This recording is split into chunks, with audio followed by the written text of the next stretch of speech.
There is one thing you clearly don't know about covert hypnosis. Or maybe you do, don't you? I was reading some of the questions I received in that survey I sent some weeks ago, and if you haven't had a chance to respond to the questions yet, you can apply for it in the description. It is completely anonymous, there is not your name or anything, it's just for me to do better videos for you. One big thing I noticed so far, and sorry I can't reply to everyone because there has been many questions and comments which are really helpful, thank you, but I can't respond to everyone at the same time.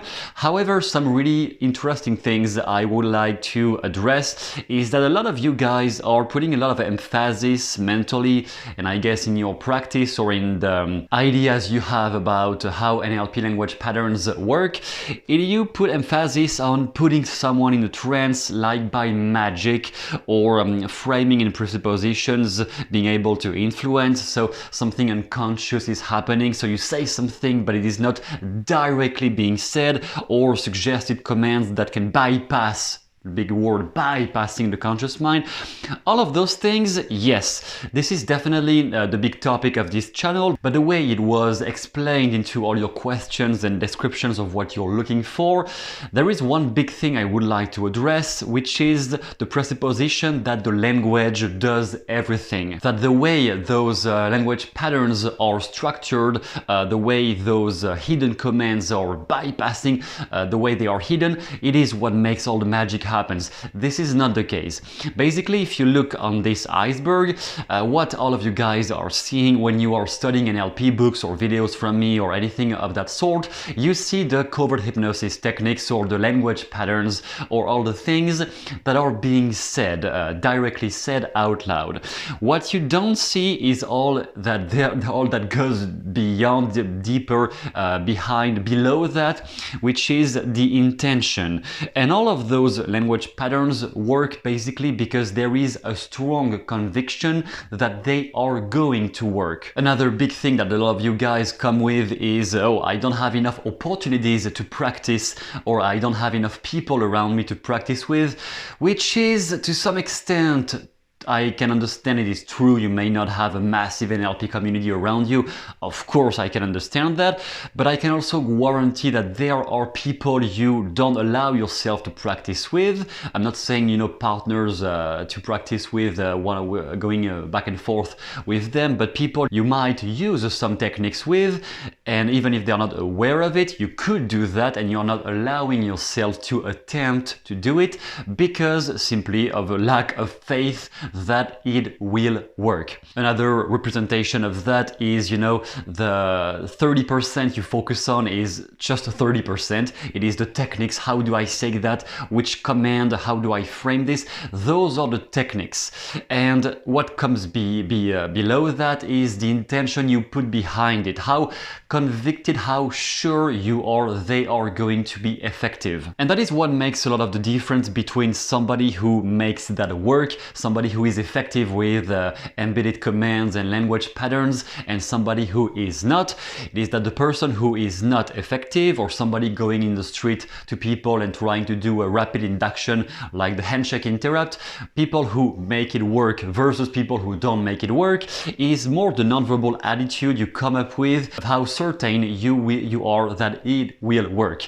And we are going to see in this video how to develop that faith, that certainty that it is going to work. Basically, that certainty is going to come from experience, obviously, but most people refrain from using that in real life, whether it is with somebody behind the counter at a Starbucks, for example, or somebody close to them, a friend of them, to suggest some things and see how they respond, which doesn't mean you are entitled to make people change or to take big decisions in their life if they don't want to. You're not entitled to get results, but you can still practice non-verbally and verbally with people, even people who are not aware of what you're doing. And on top of that, when there are no consequences, because this is not a paid client, you're not the professional coach of that for that person. So in the end, if what you do, what you say doesn't provide any results, who cares? Like, there was no goal anyway, or like no goal expected by the person in front of you, at least. From you there might be a goal, but the point is, Start using your skills. Even the very little you know right now, the faster you start using that in conversations, in interactions you have right away with your colleagues at work, with people, maybe in your family even, with some limit to that, because don't try to change your family if they don't want to change. That's a big main thing to remember. But at least finding people around you with whom you can practice, even if they don't know about it, people you can start using language patterns with or hypnotic techniques with, and just see what happens. Many times in the beginning nothing will happen, and sometimes they will come back with, you know what, Robert, you said something, it just made me think, and I think you're right about, you know, they will start to have new thoughts they didn't have before. And basically you don't do that because you think you're not ready. You think you need to figure out, understand, learn more techniques, learn more language patterns, learn more embedded commands, learn how framing works, learn how hypnotic suggestion, how anchoring works. You don't need any of that yet. You need to go in front of people, use anything you know. You know about one language pattern, which is when you will realize that.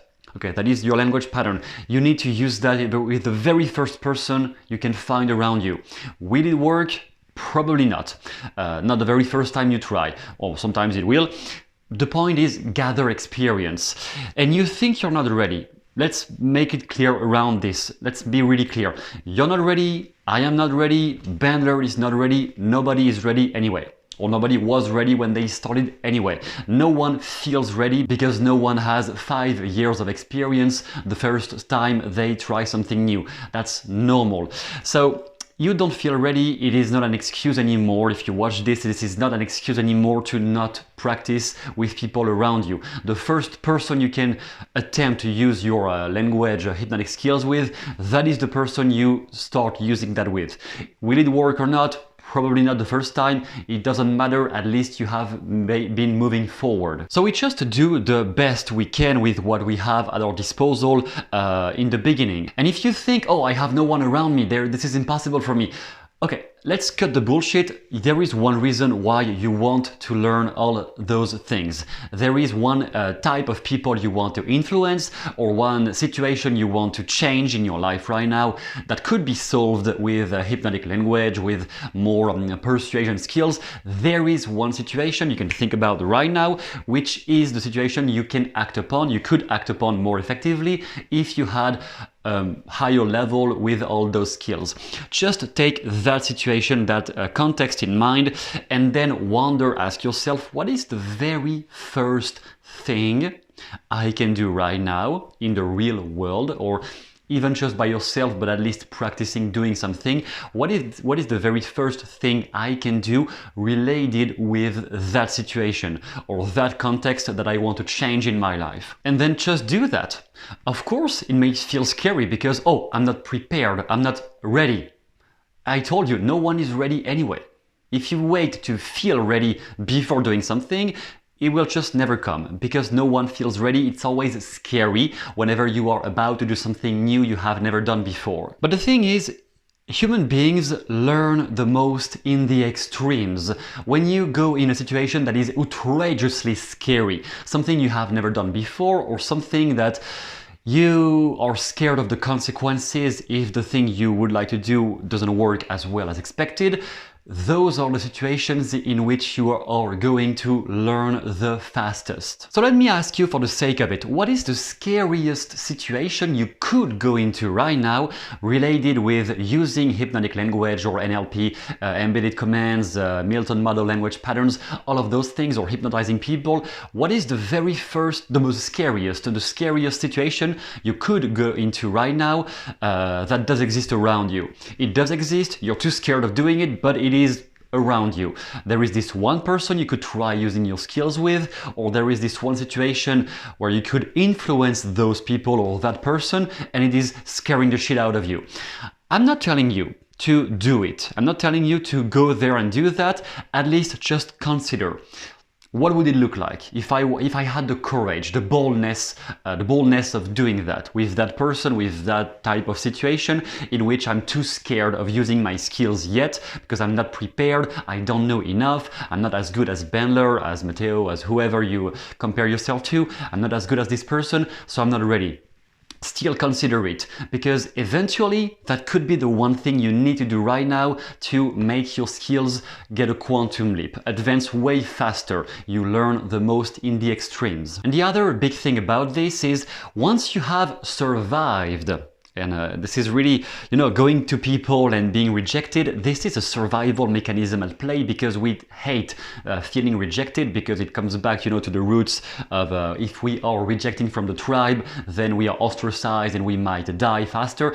There is a whole lot of neurological, biological things going on behind that, of going to people in the streets and being rejected, doing street hypnosis, it doesn't work. There is a lot of, really scary feelings behind that, behind attempting to convince somebody and not receiving the response you wanted, whether it is in a dating context, in a sales context, because in sales, if you don't get the sale, you may not get money, and if you don't get money, you can die because you will be homeless. Many things like that are running in the back of your head. So of course there is a lot of fear implied with using language patterns and using conversational skills with people around you. However, once you have survived 2 or 3 situations where you were unprepared and you still did it. Maybe you did not get the results you were expecting. That's most likely the case if you start from scratch, but at least you went at it. You went in there. The same way in boxing, once you get inside the ring one time, I can assure you the level of self-confidence fighting somebody is skyrocketing. From experience, once you have done that, much less fear because you have survived already. So with less fear, less mindset of something bad is gonna happen because I'm not prepared, I'm not ready. Once that fear decreases and gets slowed down and really vanishes, then improvisation starts emerging from you. You start being more clever, you start being more at ease in front of people because you have survived. So maybe don't do the scariest thing ever, but at least one thing that is challenging, a bit challenging. Usually if you have zero motivation, like you think all this stuff is just useless, either it is just not for you and you don't need that, or you have a goal in mind which is not motivating at all. Simply because you are not aiming for high enough. You are aiming for too low, too easy. On the opposite, if it is too scary, like, I could never go to those people because if I use conversational hypnosis with that person, my boss at the office, and they don't respond, or like maybe they will fire me. If it produces massive anxiety, okay, maybe it is too high on the ladder. But I'm asking you, what is between those two? Between the thing that is so low that you're like, whatever, and the thing that is so high, so difficult, you're like, I could never do that. What is just in between? Think about this. What is in the middle? In the middle that you could do, that would be challenging. It is still a bit scary, not to the point of shitting your pants just at the thought of it, but at least on the middle ground, on the middle level of that is challenging.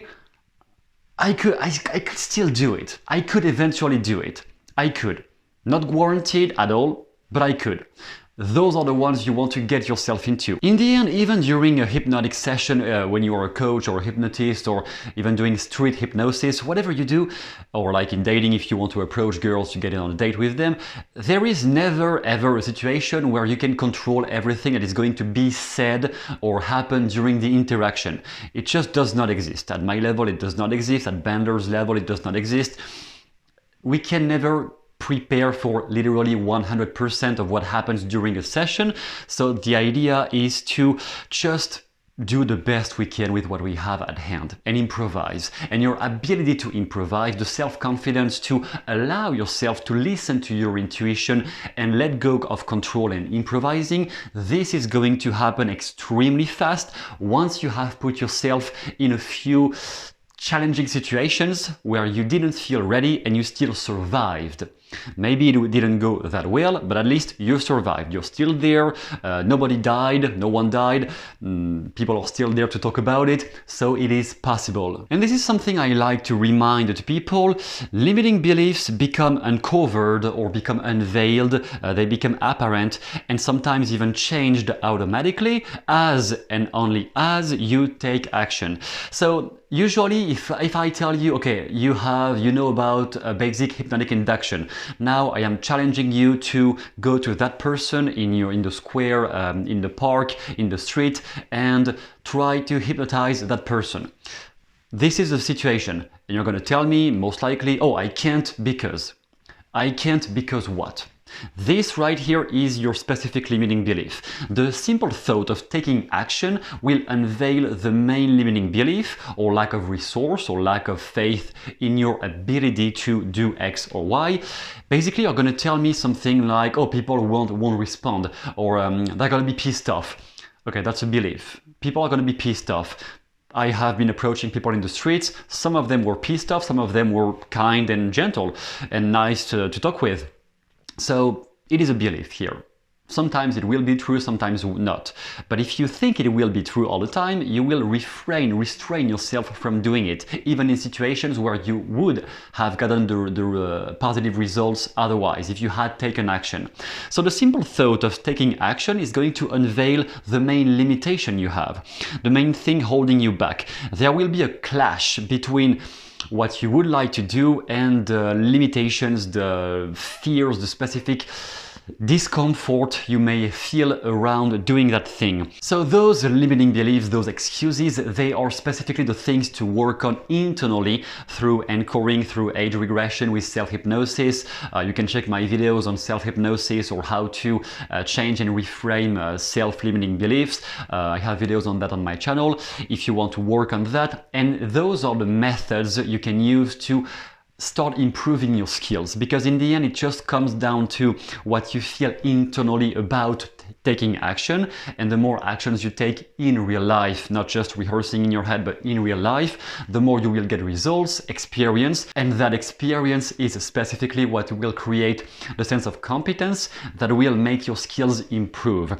Without that, those first experiences, that first competence, that first sense of competence, even a little bit, you won't really improve, because you will be learning in the void, in the wind. You will be shouting in the wind, basically. You won't have enough ground foundation to figure out, oh, okay, this language pattern, this type of sleight of mouth reframing, this is how I can use it. You won't have this understanding unless you have enough reference experiences in the real world with people you have attempted to convince or persuade in the real world. Even if it did not work, at least when you have a ground foundation, this is how you can improve. Down in the description you have documents you can use to improve your skills and develop your understanding of what to do first, what to start with a sleight of mouth, with NLP language patterns, and with NLP in general. How can you use that to change your mindset about the limitations you used to have? And it is at your disposal to sharpen your understanding and your skills. And I wish you the best results really soon.